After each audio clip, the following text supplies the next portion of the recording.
Good afternoon, ladies and gentlemen, and thank you so much for joining us once again for our daily English Flash News edition. As usual, I'm Daniel Cook, your host, preparing a translated version of the news Monday through Saturday at 6 p.m. Prime Minister Rama participated in the inauguration of a new road in Italy named after Albania at a fair today in Bari. Our nation's Prime Minister made the following speech. History has taught us that immigration has always been a source of benefit. 24 years have passed since August 8, 1991, when 10,000 Albanians landed on the shores of Bari. Albania thanks Italy for all the help that you have given us. Albania wants to be presented as a cross-border country with an increased level of democracy and dynamic economic relationships in infrastructure, like the realization of the international pipeline that connects us to the region of Puglia.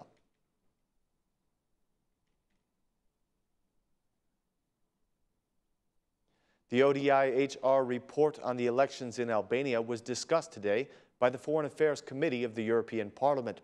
Reporting for the committee, the head of the OSCE mission, Audrey Glover, said that even though many of the problems have been included in the recommendations since the elections of the past, they have still not been addressed by the political parties.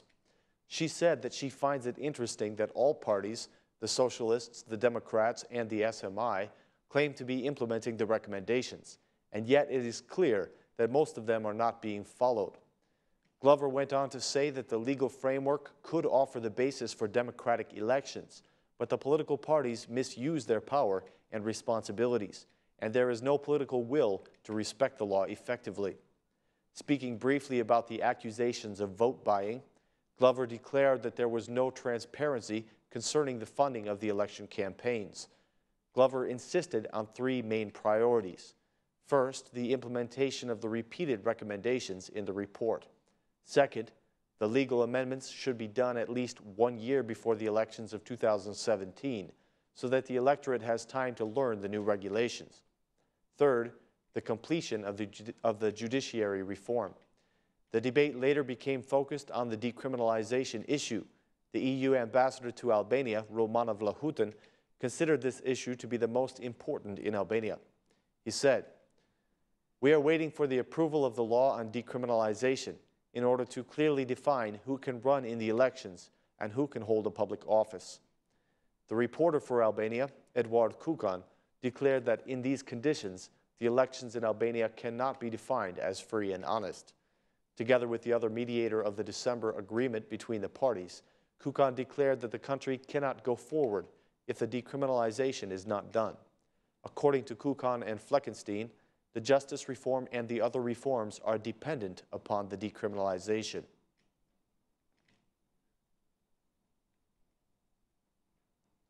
The Democratic chairman Luzim Basha has been following the discussions in the European Parliament Foreign Committee.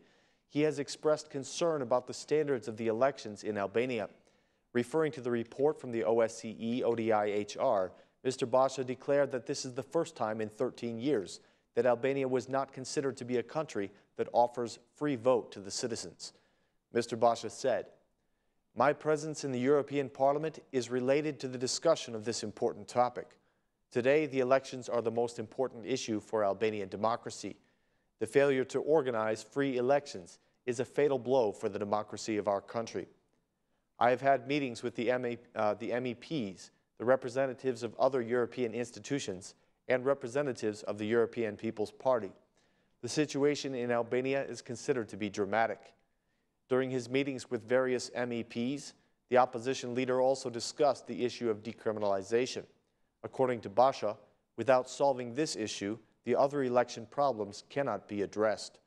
Mr. Basha was received by several right-wing MEPs and held a meeting with the Social Democrat reporter, Knut Fleckenstein, to whom he expressed his concerns about the lack of political will from the majority.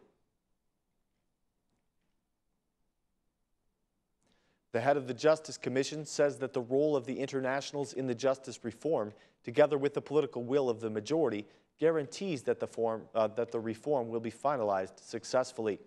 Mr. Fatmir Joffe sees the realization of this reform as the commitment of his political career. Invited to be a guest last night on the Ora News program Tonight Il Vetare, he gave some reasons why the Albanians should have faith that the justice system will be reformed. He also spoke about the role and the commitment of the two ambassadors involved, the EU and the US ambassadors. "We meet with our international partners regularly," he said. "They want to know about the performance of the process. They give us suggestions, and their experts are not only consultants, but actually take part in the process." The Socialist MP mentioned that the important role of the citizens in this reform.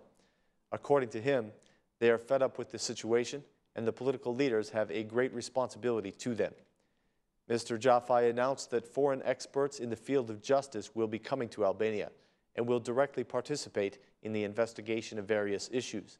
He continued, "There will be foreign prosecutors who will be part of our investigations. We are discussing the extent to which they will participate.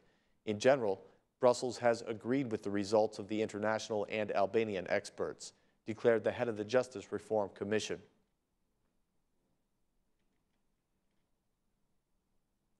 The Ministry of Finance has received a number of proposals from various business associations. Sources from the ministry say that 6 groups have submitted requests and that proposals from other associations are welcome. Not surprisingly, the main request is to decrease the taxes. Specifically, the business sector has asked for a reduction of the income tax and dividend tax by 15%. It has been learned that the requests will not be considered for the 2016 fiscal package. The Ministry of Finance reports that this attitude was clearly expressed during their consultations with the American Chamber of Commerce. The associations have also requested a reduction of the VAT for tourism, electricity, and food sectors. It has been learned that the VAT will in fact be lowered by 10%, but only for the tourism sector. It will not be lowered for energy or food, even though the Socialist Party made promises in their election campaign 2 years ago. The fiscal package is expected to be ready by the end of September, and is likely to be the subject of discussion with the IMF. 2 presidential decrees were rejected today by 2 different parliamentary commissions. The Education Commission rejected the President's decree for returning the law on higher education, and the Commission for Productive Activity rejected the bill on tourism. The Minister of Education, Lindita Nicola, declined comment on the attitude of the President about the higher education bill. Convinced that the bill is against the Constitution, the opposition has announced that it will send the law before the Constitutional Court. The Commission on Productive Activity rejected the President's decree on the tourism law with 8 votes from the majority, while the opposition members voted in favor. The Minister of Economy, Arben Ahmetaj, argued against the bill, saying that the reasons that the President returned the bill were not in fact true. The opposition members were not pleased about the rejection of the bill, and they had some support from the other side as well. The majority MP, Vladimir Costa, stood up and abandoned the meeting, saying that the issue is not being treated seriously. The law on tourism will now pass to the Parliament, where it will likely be approved with only the votes of the majority. The President returned the law for review back in July based upon 3 arguments: the violation of the Constitution, violation of local autonomy, and violation of property.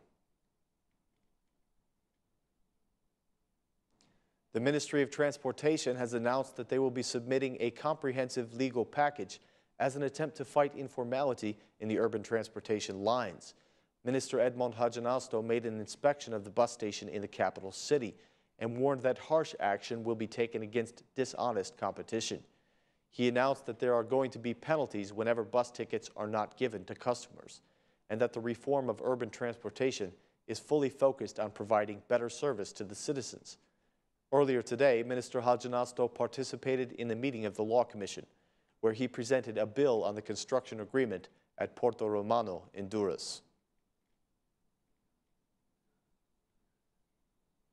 Thank you so much for choosing Aura News as your source for English news updates.